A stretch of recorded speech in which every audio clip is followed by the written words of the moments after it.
In Casino Modern in Waterschei kwamen leerlingen van het technisch en het beroepsonderwijs met hun leerkrachten samen met afgevaardigden van bedrijven om de derde stap van het Limburg Stemt Af-project aan te vatten.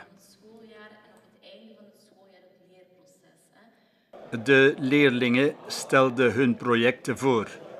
Projecten die dit schooljaar tot een realisatie moeten komen. Bedrijven, onderzoekscentra en de innovatoren van de T2-campus zullen hun steun geven. We zijn vandaag in Casino Modern en we hebben de eindsprint ingezet van een 3-jarig traject van Limburg Stemt Af.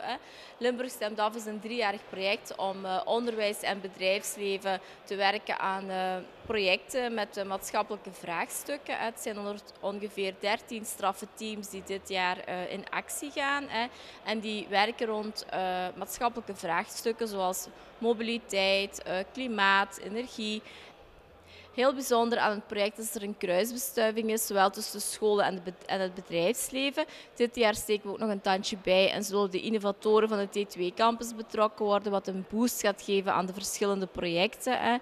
De scholen die betrokken zijn, die zijn zowel werkzaam in het ASO, BSO en TSO. En we geloven heel erg in die kruisbestuiving, omdat zowel de bedrijven, onderwijs als de onderzoeksinstellingen, maar ook de innovatoren van de T2-campus echt wel een meerwaarde kunnen betekenen om samen maatschappelijk relevante vraagstukken op te lossen en uit te werken.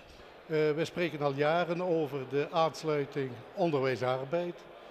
Dat is van 86 dat ik aangeduid werd zelfs als onderwijs-arbeid om die twee componenten bij elkaar te brengen. Uit het RTC wat hier in Limburg gekomen is, dankzij het LOA en de nationale RTC's, heeft Limburg hier toch een pioniersrol overgenomen. En wanneer ik hier nu voor de derde keer kom om de praktische realisaties te zien, dan ben ik werkelijk verrast door het effect.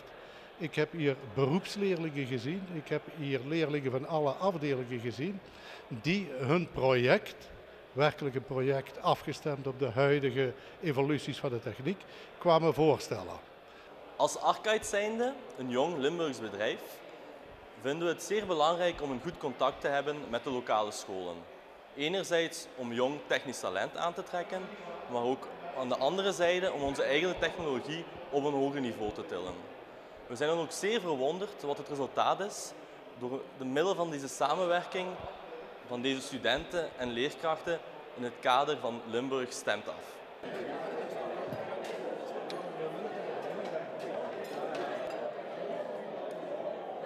In het totaal zal aan 13 projecten van 12 scholen worden gewerkt. De belangrijkste bedoeling van dit project is de kloof tussen onderwijs en de arbeidsmarkt te dichten en het nijpend tekort van leerlingen voor technische of beroepsopleidingen te verkleinen.